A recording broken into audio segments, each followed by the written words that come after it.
Je viens de voir une information de Félix Tshisekedi Tshilombo, le président de la République démocratique du Congo. Il a dit, et c'est publié par Actualité CD, que si Donald Trump parvenait à mettre fin à cette guerre que nous avons avec le Rwanda, il serait les premiers à voter pour lui comme prix Nobel. Il y a beaucoup de choses qui ne m'ont pas plu dans cette déclaration, dans cette phrase du président de la République. Pourquoi? Parce que c'est une honte pour toute la nation. Vous vous rappelez ici de celui qui avait dit qu'à partir de Goma, on peut atteindre Kigali. Vous vous rappelez ici de celui qui avait dit qu'il est le garant de la nation.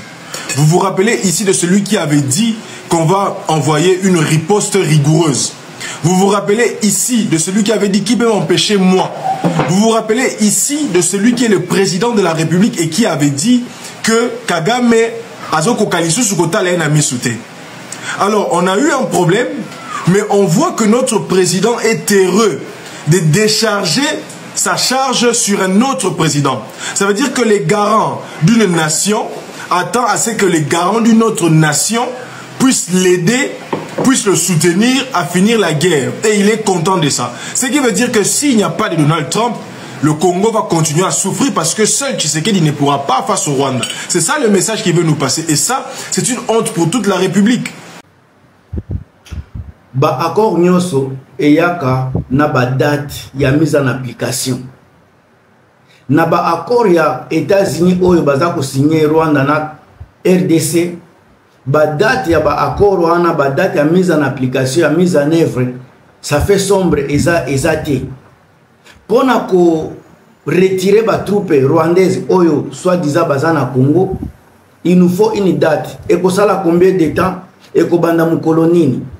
Ba force négative pardon, au baza par exemple ba wazalendo pona ko désarmer batuana et ko zoa combien de temps ce qui est par exemple ba M23 date ngo bana mu kolonini à partir de la signature ba contrat. Tout ça ce ne sont pas définis na kati ya ba contrat, nyonso wana eza définité na kati ya ba accord. Yango nde naza koya kolobela na kati ya émission oyo. Chers frères, sœurs, mesdames, mesdemoiselles, messieurs, plateforme na bino yango yo place à s'exprimer. Alors, ceux qui besoin na commentaire à kotia, botia na commentaire, kuna botia ba j'aime, ba partage, zangate, bo s'abonner pe toza koya. Alors, naza ko pesa bino pourquoi ba réseau o eza kotinda ba tia ba date ya mise en application ya accord oyo na ba calendrier te. Eza accord ka ba bo signer cesser les faits. Ok, guerre est sili. Mais cesser le fait bâtir à programme. Cesser le fait ça et ça l'emi. Ok.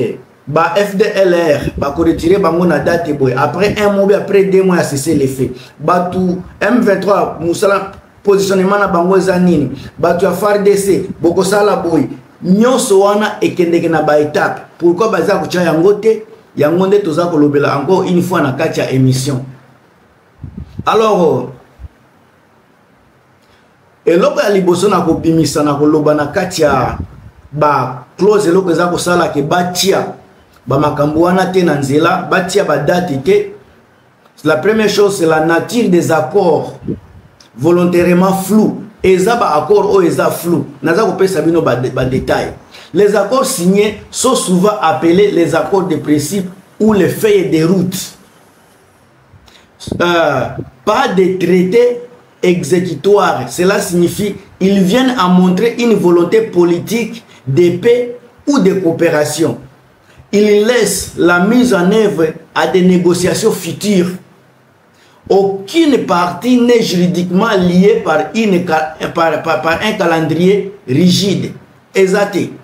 Cela permet à chaque gouvernement de dire à son opinion publique nous avons signé mais rien n'est encore appliqué. Donc pas de panique. Donc makambo nyonso bozo mona bazo kende na États-Unis ko signer baza ko signer mais kozala en application te na pour le moment kozala appliqué te et loko bazo kende kozala kaka eza signature simple. Donc ça ne signifie absolument rien na ba réalité eza koleka na terrain. Eza kaka mise en eza kaka ça permet à chaque gouvernement de dire que de dire à son opinion publiquement que nous avons signé mais rien n'est encore appliqué, donc pas de panique. Nde esika toza lelo, élément ya liboso, tango na mona ki ba date ezate na ekoloba pourquoi ba kambo oyo nyango élément liboso ne ko mona ke eza biloko moko eza nango penana et ça n'a pas de force totika ko paniquer pamba biso ba congolais ça n'a pas de force kombonde eza ko bangisa po bazoke ne ko signer les États-Unis yango eza ko bangisa yango ne ko kat na ko tala pourquoi ba Rwanda baza agité te ba Rwanda baza agité te mais kaka les talibans sont agités. Les partisans de Tshilombo n'ont pas compris les réalités. Et l'Okami Balé, la fragilité du contexte politique et militaire au Congo, yango ko permettre de bâtir Badad. La cause de Yami Balé est encore une fois la fragilité du contexte politique et militaire. Yango ko causer, ko permettre de Badad. Etiama batia date eko accompagner accord donc ça accord parce qu'il n'y a pas de date. Alors la situation de l'est dans l'est du Congo est hautement stable. Yango na koloba fragilité du contexte politique et militaire. Partie à est est stable. La présence du M23 soutenue par les Rwandais selon l'ONU, la mobilisation de Wazalendo, la pression internationale et locale. Nous avons fixé une date claire, par exemple, pour le retrait de M23, le désarmement des milices, l'intégration des rebelles serait risqué car aucune partie ne peut garantir qu'elle pourra tenir l'échéance. Tellement que c'est complexe. Moutouata mon côté aza capable à koloba que ceux qui n'ont pas date boye, likamboube ko salema, eza presque, eza compliqué. Alors au bozala agité, bozala toujours na ba focalisation avec bato bino boza ko soutenir. Yango bozo mona malgré bato baza ko kende ko signer na kati ya Ruchuru kuna nanga azako saccager azako zo ba village. Na côté ya ba unini ya ba Kindu bozo mona ba de bagera ba wazalendo za ko continuer parce que oyo eza penda accord te eza kaka ko signer eza ba biloko ba bonne volonté ko la sa volonté ya coopération entre Rwanda na RDC wana etali deux pays mais na kati ya Congo na interne ya Congo c'est autre situation c'est autre problème. Yango bozo mona fragilité du contexte politique et militaire eza ko permettre te bati ya badate yango eloko bozo mona accord baza ko bengango accord de principe eza penza accord te eza kaka ba texte ya bonne volonté. Troisième élément au bozo mona kaka eza ko circuler eza ambiguïté voulue pour ménager les partis. Par là je vais dire quoi? Les États-Unis qui facilitent ces négociations utilisent une diplomatie d'équilibre. Diplomatie d'équilibre, ça veut dire quoi? Il ne faut pas froisser par Rwandais qui reste l'allié stratégique dans la région. Donc, il ne faut pas frustrer par Rwandais. Il ne faut pas également exposer Félix Tshisekedi qui risque une crise politique s'il semble vendre l'est du pays. Ça risque de créer révolte populaire contre Tshisekedi. C'est difficile de bâtir badate. Makambo ya Congo est tellement compliqué. Même les Américains baza kokoka makambo ya Congo te. Yango zomona ka baza ko tia ba signature kaka ko lakisa ba bonne volonté ya ko lakisa coopération entre les deux pays. Alors également élément mususu ça laisser une porte ouverte à des négociations locales, notamment avec les groupes armés comme le M23 ou les Wazalendo. Tout ça, ça donne l'état. Donc, ce qui est date, tant qu'il y a un rendez-vous na ba M23, na ba Wazalendo et Kozalate. Au moment où tu yebi M23, déjà na Doha, ça a déjà bloqué et ça ko simbate. Ba Américain pe ba yebi ke ça ko simbate. Ba Américain ba yebi ke mutoza sima M23 so ibo yebi te Doha ba Qatar baza sima ya M23. Ce qui Qatar sika yaza camarade des États-Unis. Comme États-Unis akoyebisa nini akopekisa nini parce que baza ko travailler en place moko. Donc Tshisekedi aza toujours na kati ya problème sérieux. Ba signer accord te Tshisekedi muto aza ko kende na ko perdre. Ye muto aza toujours perdre na makambo oyo. Alors, résultat de Makambongo, aucune date, seulement des engagements progressifs, processus à court, le dialogue continue. Moi, ndenge balobi, oyo naza kotangela bino makambo ya ba américain. Ezate que non, makambo lokoti na ba 10e ri ya bato ya IDPS.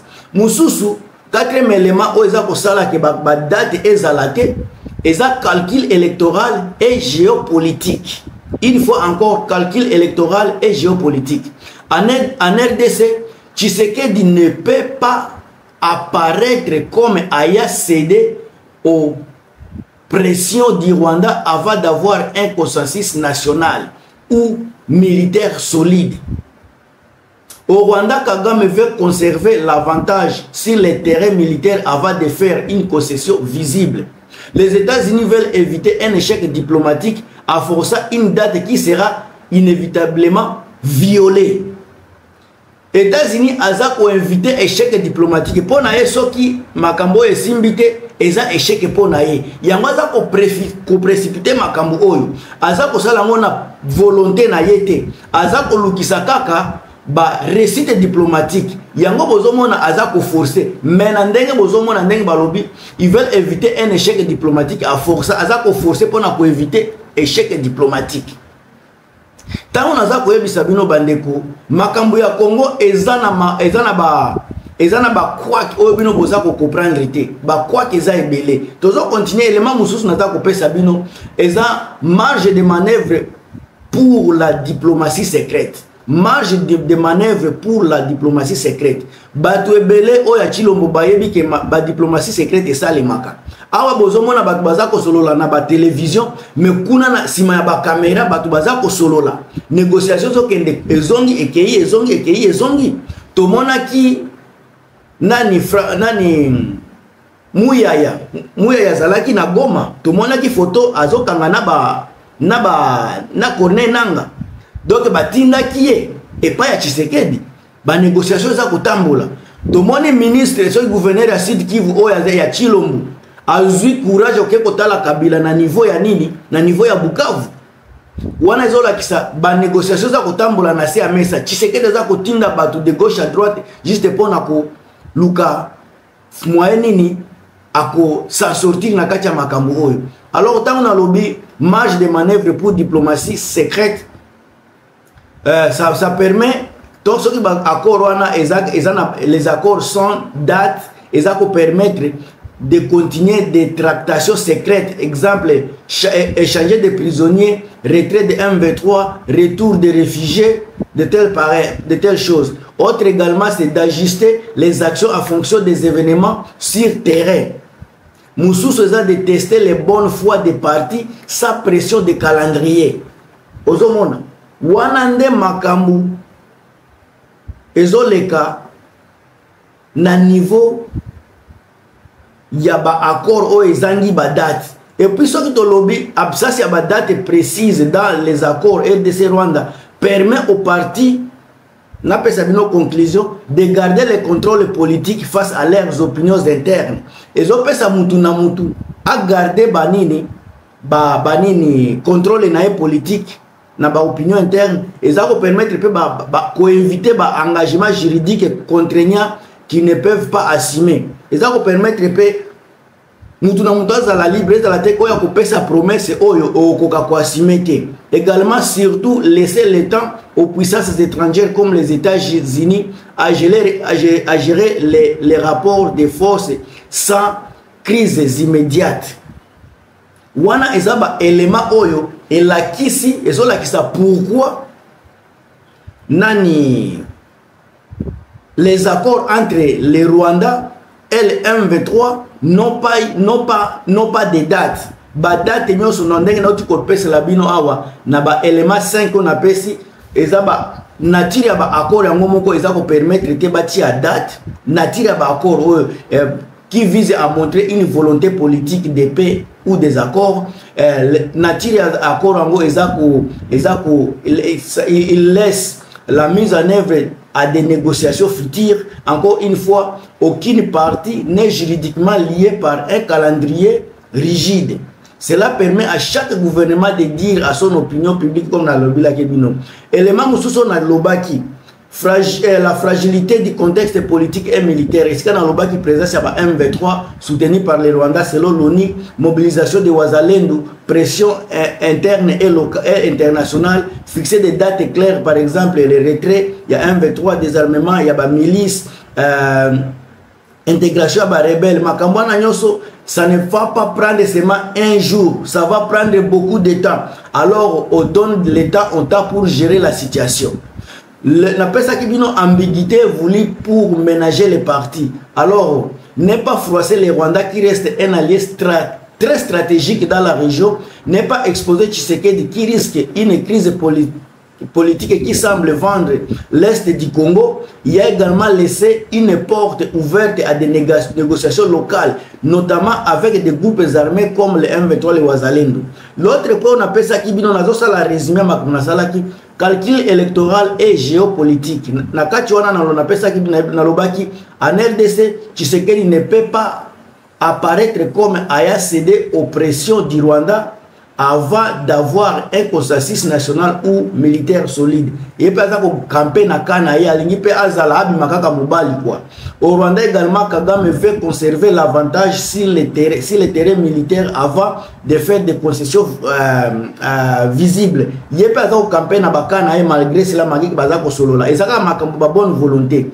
Et là, comme les États-Unis veulent éviter un échec diplomatique, il y a un parti qui a gagné. Et là, il y a une émission dans l'Obaki, marge de manœuvre pour la diplomatie secrète. Et ça va permettre de continuer à faire la tractation discrète au solo là, d'ajuster les actions en fonction des événements sur le terrain, également de tester les bonnes foi des partis sans pression du calendrier. Alors, mes chers, gardez les contrôles politiques face à leurs opinions.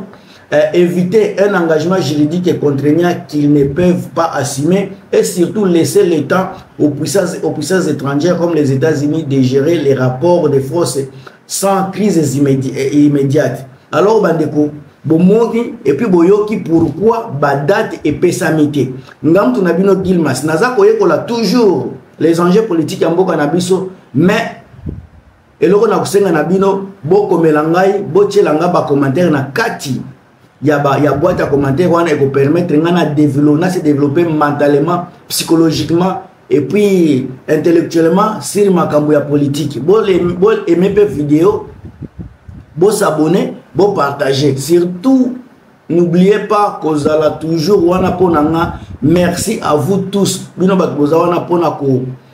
Zouata ya koyoka ngai ya ko partager nanga ba point de vue nanga na kati ya panel. Merci infiniment. En tout cas, on est ensemble, on se revoit dans une autre vidéo très prochainement.